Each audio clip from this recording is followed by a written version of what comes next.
We welcome the judgment. We believe it's a significant judgment in that decisions that are taken by the NPA cannot be inconsistent with law, and therefore ultimately we've always maintained that the decision to drop charges against Jacob Zuma was irrational and should not have been discontinued, and we welcome the fact that those charges must be continued and Jacob Zuma must have what he's always wanted, his day in court. And therefore today I think is not only a victory for rule of law and the Constitution and the Republic, it's also a victory for us as a political party in the pursuit for accountability and the rule of law in South Africa. Do you think the issue will be settled by the time he leaves office? It is immaterial whether he'll be in office or not, because he was charged certainly before he became president.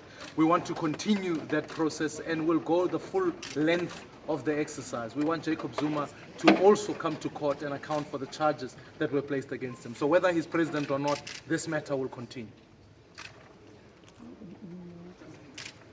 Well, just one question. What's the procedure now then? Are the charges automatically reinstated? What's the procedure? Well, the view of our legal team was that the decision was to discontinue the charges. Therefore, if the decision to discontinue the charges was irrational, it does by implication mean that they must then be continued. And therefore, I'll be seeking to find out that the NPA continues that work and make sure that President Zuma is charged. So what if the NPA decides not to continue?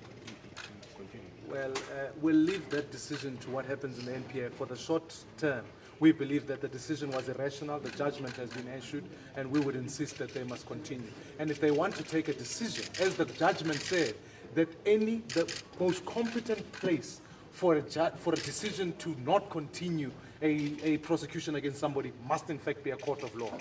Therefore, we stand on that judgment, and I'll be studying it further subsequently.